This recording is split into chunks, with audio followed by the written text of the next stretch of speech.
Channel 4's Janice Harris is live where a team left an Anastasia Island Community Center. Janice. Yeah, it was a group of folks that decided to help out. I'll just note, the power's still out in this one community in Anastasia Island. We're the only light in this entire community. As you see folks walking up and down the street, you'll see their flashlights. They look like stars in the sky, but they're stars on the sidewalk with their flashlights. And police cars will come through every once in a while checking to make sure the community is safe.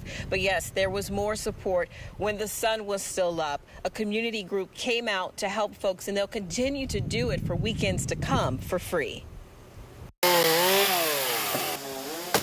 This is the sound of recovery.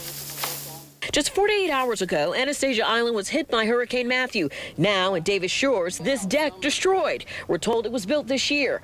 Other neighbors have flood damage. Couches, tables, and mementos, now spoiled garbage, waiting to be picked up. So we'll go in the back. But for David Taylor, the recovery is getting easier thanks to volunteers from Mormon Helping Hands. They are removing fallen trees that fell in every direction, barely missing his new home. We closed on the house, and, here we are.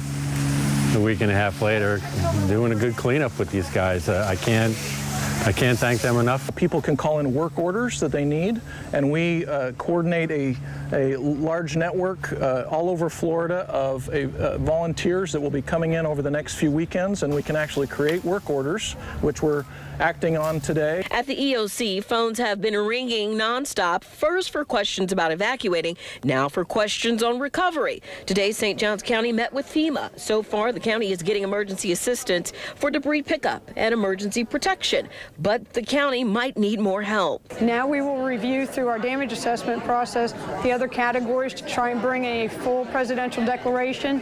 And according to the Department of Transportation, Shands Bridge is open. St. Johns County is making progress, and while the county cleans up, Taylor, who has also survived Hurricane Sandy, hopes he doesn't have to live through a third hurricane anytime soon. Number two, people shouldn't have to go through 2 hurricanes in their life, but each one I was blessed, so, what are you going to do?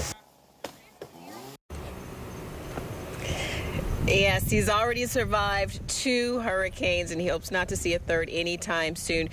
Also some other good news is the bus routes will pick back up tomorrow in St. Johns County. And finally, a lot of you have been calling since 6 p.m. earlier today asking, what is that number to call to get that free help? Well, it's 1-800-451-1954, the Mormons Helping Hands.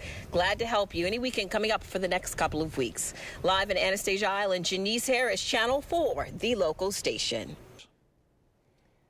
In Vilano Beach, a family who lives just across the street from the beach, they decided to ride out the storm at home. Channel 4's Janice Harris is there and is joining us live. Janice, did they tell you why they decided to ignore the official pleas to leave? Tom, they told me why. They had ran out of energy and they were exhausted.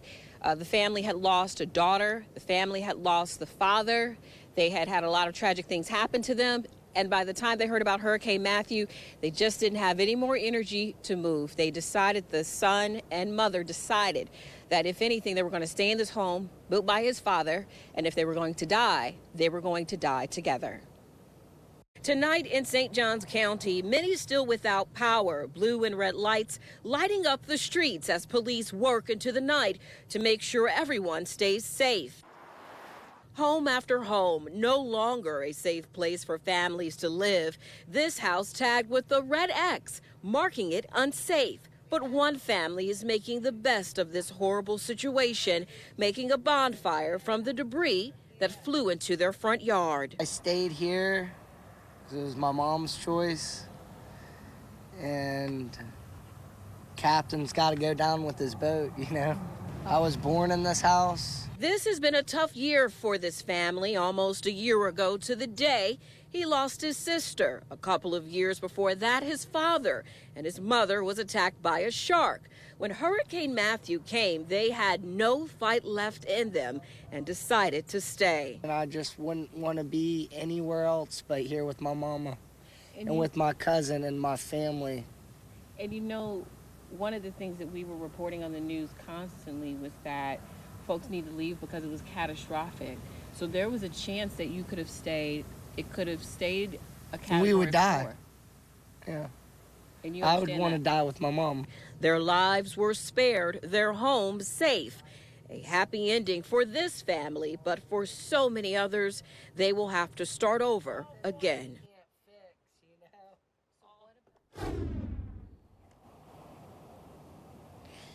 And you know, one of the eerie things about this family is that their home was completely spared, and just across the road, homes they'll no longer be able to have a family in them. Folks are going to have to start over.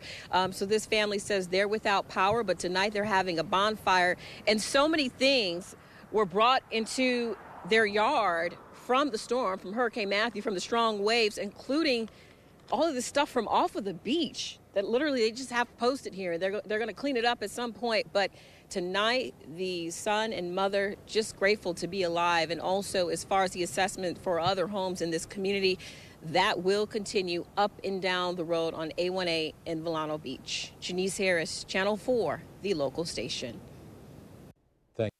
In the early hours of the day, St. Johns County has been preparing for Hurricane Matthew, some waiting in line to fill up their tanks before gas runs out. Hurricane Charlie, we lost our electric for 2 weeks in St. Augustine, and this time I have a generator. So I got 10 gallons, that'll get me a few days.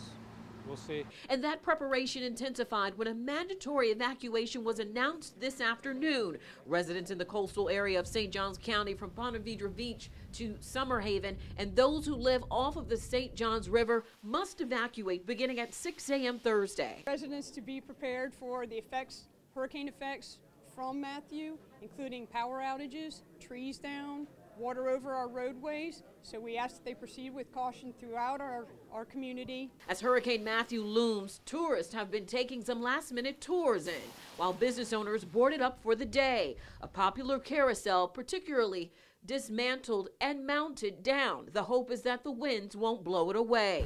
And national parks, Fort Matanza and Castillo, a massive fortress that normally hosts 10,000 visitors a week, must close. The Castillo is particularly vulnerable to lightning, and certainly in a hurricane we have a lot of those kind of weather issues. Across the bridge to Vilano Beach, known for its beauty, cradled by the Atlantic Ocean, is threatened with more erosion and a dangerous storm surge. Shoppers getting their last-minute food. And I'm tired. And as the sun sets, traffic cones line the streets in preparation for Thursday's evacuation. Workers are getting the last windows boarded up into the night.